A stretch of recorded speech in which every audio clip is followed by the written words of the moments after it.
Hello folks, welcome to my YouTube channel again, and in this episode I will do mixing the pesticide that I use in my garden.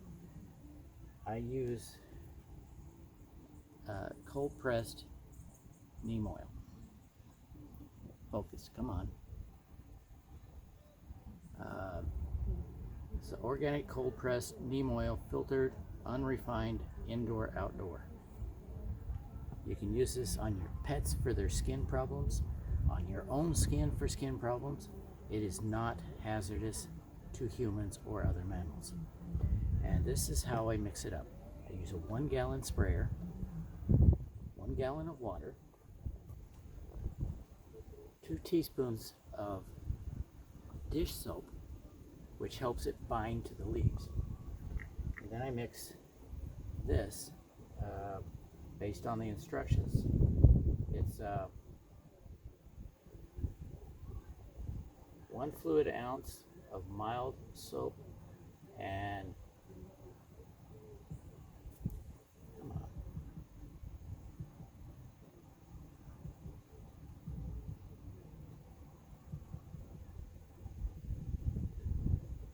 Hey, you mix it with shampoo.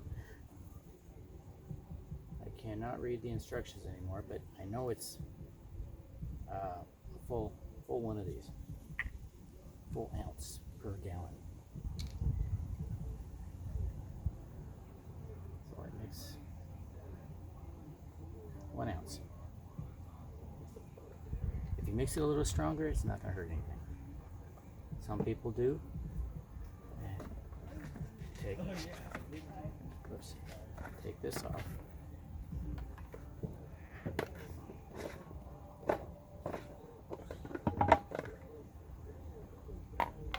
Lay it on a clean surface so it doesn't get dirty. But you put your water in first, because the soap will make it suds.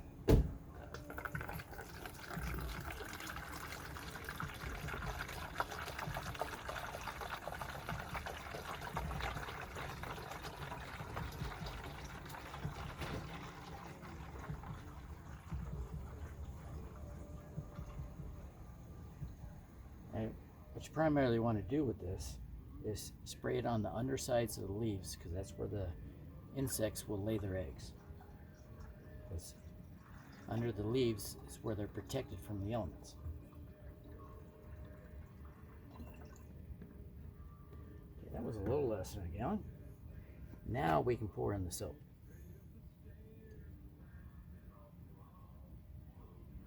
Again, the soap helps it stay on the leaf.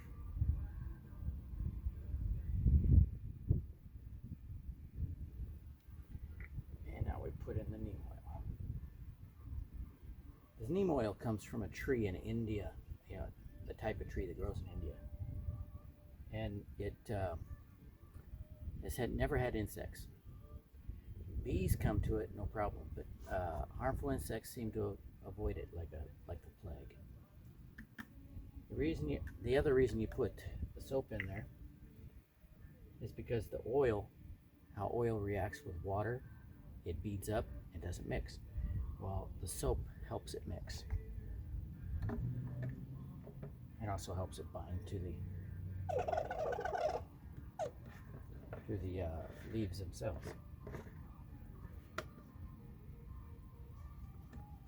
Put some good pressure in there. Whoa, what the heck? Good thing's on. I left it on when I cleaned it. Don't really need to clean out the neem oil if this is all you're going to use in here. But I like to keep my sprayers nice and clean, so I make sure everything's washed out, even for something organic. Give it a good few pumps here until it really starts to give you resistance, and then you're good. Now take it out to the garden, and we'll continue there.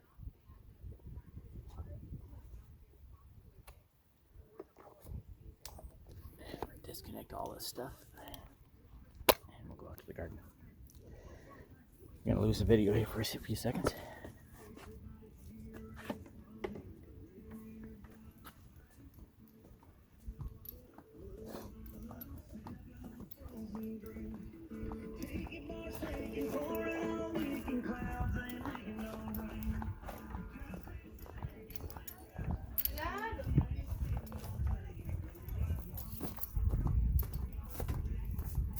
Let's get some.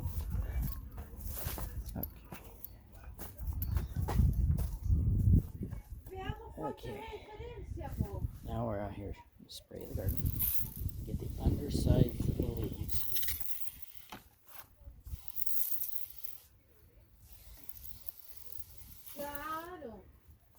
Right there's a worm. You see that worm?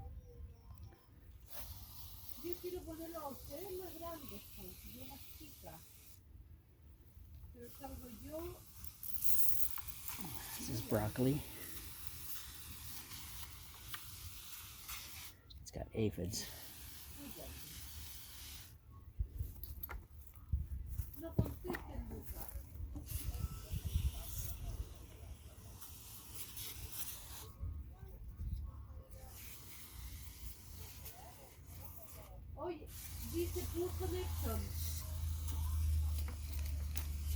And these I'm turning into seed, so I'll spray them.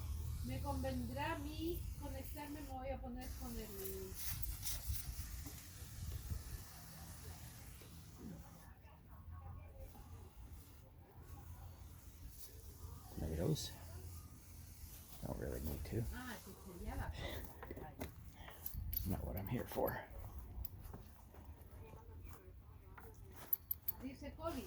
This one's covered in aphids.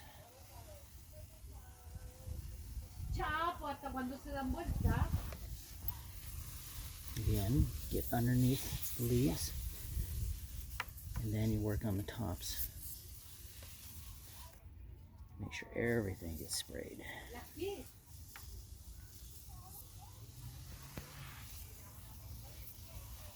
Squash.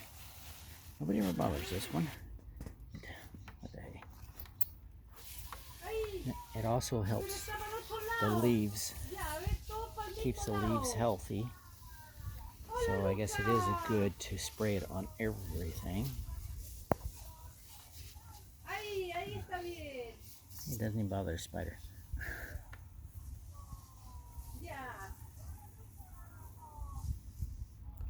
A little bit of a wind, but not to worry. Wind is not a hazard when this stuff. This is biodegradable. Oh, and also you gotta shake it to mix it all together. I shook it a little bit, but it was off camera.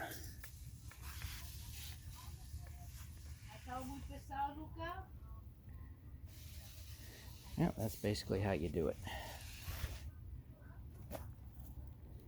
And I spray it on all my leaves because it helps the leaves. Makes them nice and shiny and healthy.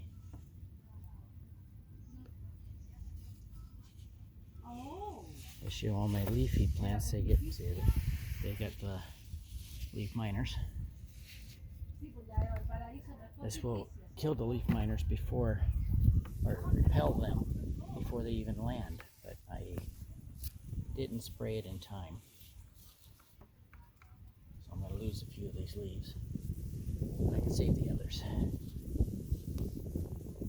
The new beets, always keep the bed planted with something. Because there's winter crops and there's summer crops. This is a hydroponic tomato. Doesn't seem to be affected by the heat one bit. Unlike the one I have in the shade.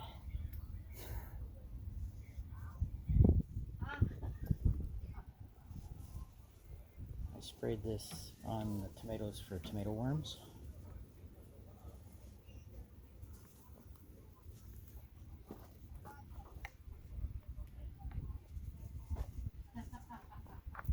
don't get tomato worms anymore. Although I saw a tomato worm on the broccoli.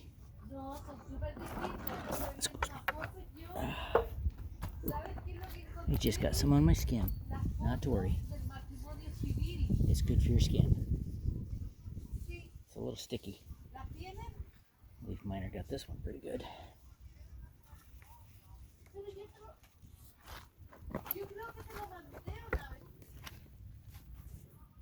So that's basically how you use this stuff. It's really easy.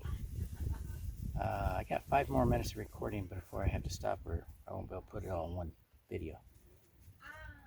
So I'm going to spray the tomato. I need to pump it some more. Okay.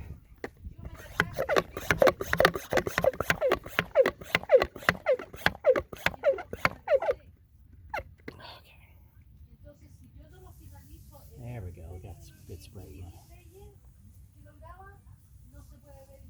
Undersides of the leaves are the most important, but I recommend getting the tops too, because again, it makes the leaves very healthy. If you like that shine on the leaves, this will do it.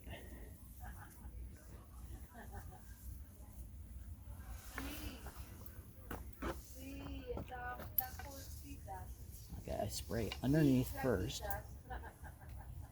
It's easier to tell where the spray's been. Then you spray from the top.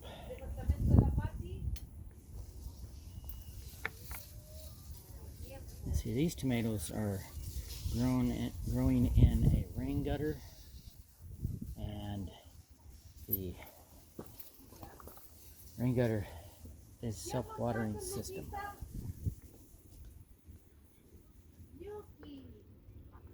Okay, we'll spray the watermelons.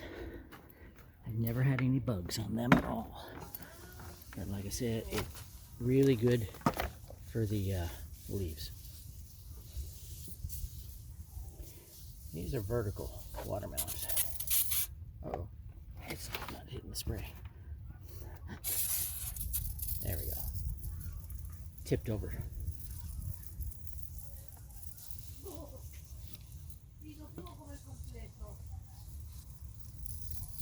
My wife's talking with her family. They all speak Spanish.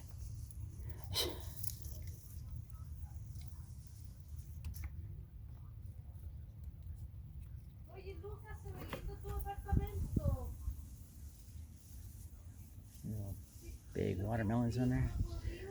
And you don't really need to wash this oil off, because it's not dangerous. It won't make you sick. Might upset your stomach a little bit, but it's not going to kill you. Oh shoot, my shade just fell.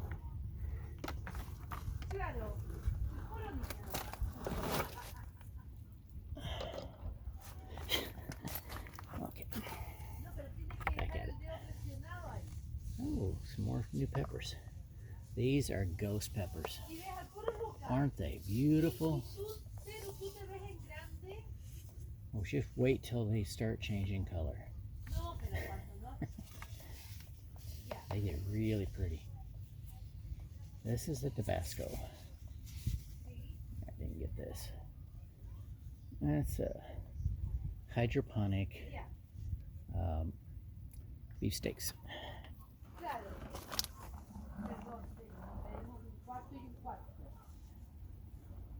This plant has never had any tomato worms or aphids or any pests since I've been using this neem oil.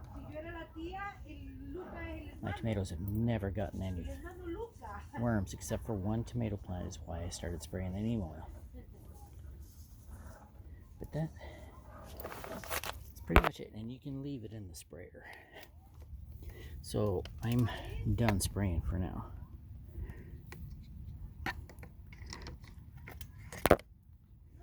So here we are under the shade for the tomato plant. And I got zucchinis growing right there. Big leaves. Well, that's it for the video. I'm at maximum now anyway. So comment please on if you have any questions or ideas. Thank you.